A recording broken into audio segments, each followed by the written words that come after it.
Hi guys, picking more or less in the dark today. My light bulb's just busted. We're going to try and open this Kryptonite Schlage with the Everest core.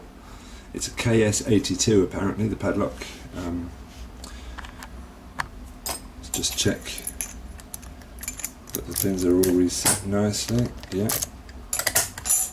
And let's try and pick her open. Up. We're going to start with a Sparrow's Euro, a little bit bent, but that's the way it is. Nothing on 1, nothing on 2. 3 feels interesting. Maybe a little click on 4, click on 5.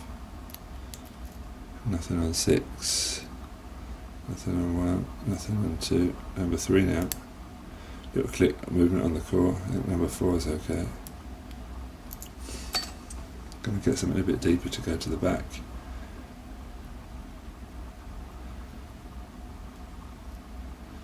One feels okay, 2 feels okay, 3 feels okay. So what have we got at the back? Number 6, was that a click or did I slip off the pin? That's the question. Come back to the front. Nothing on 1, nothing on 2, nothing on 3. A little click on number 4. Still nothing at the back. Let's try number 2 now maybe, yeah? Let's get something deeper on it. That's number 1. That's number 2.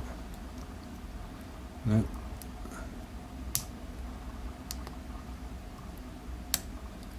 There we go, number 1. So now as you can see we've got our classic false set on a Schlage Everest, which means the only thing left to pick is the check pin. I'm going to go in with the Sparrow's High HD. I'm going to whiz down the keyway, hit the check pin, and we get our satisfying thump as the padlock picks open. So that was our Kryptonite KS82. We're going to try and gut it even in this absence of light and see what's inside it. So I think I should close the keyway back up.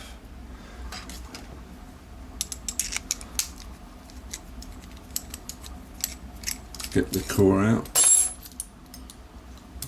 Place the core up. Let's get this in gutting mode.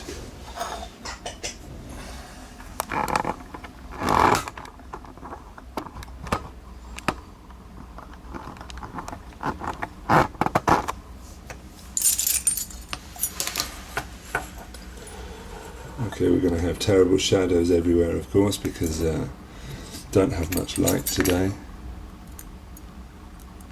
Let's get these old pins out of the way. Excuse me. And let's get this baby open. So we decided to close her back up, right? Now we're going to need to open this. Oh, hang on, just take off the extra bit of the core.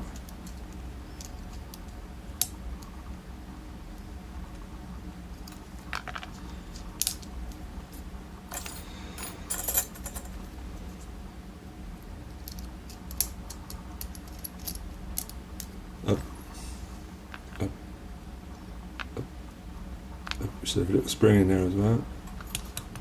Oi, losing terrible focus here. And the little spring is out, everything's okay.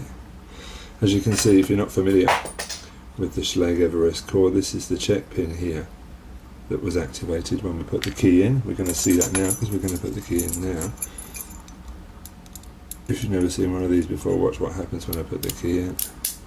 The check pin disappears, which will enable the core to turn. Brand new lock for me. I got this from Mr. Anybody. He did a sale on UKLS to get rid of some of his older stock. I was lucky enough to pick it up.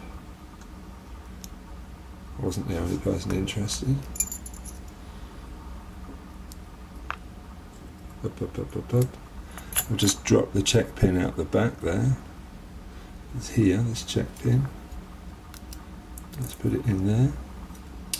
And let's gut it. I think we're going to find we're looking at all standards, both in the key pins and in the drivers. That's what I don't really understand. Well, I'm not the only one. That's what lots of people don't really understand about this Schlage Everest.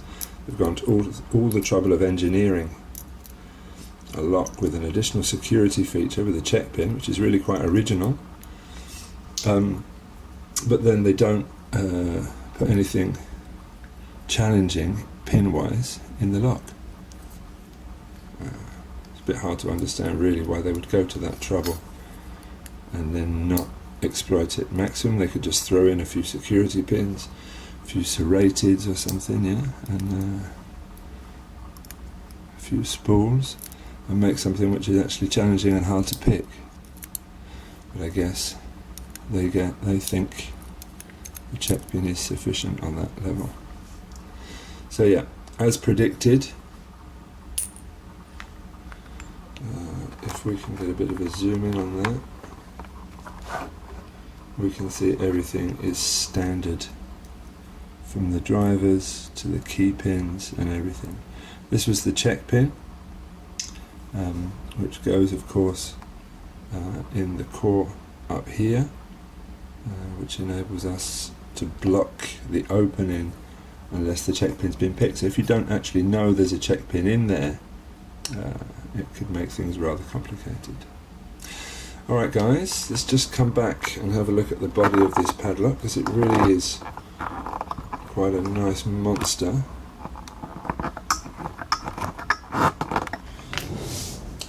Here it is. So we can see it's really quite heavy actually when it comes down to it. It's got a lovely closed shackle,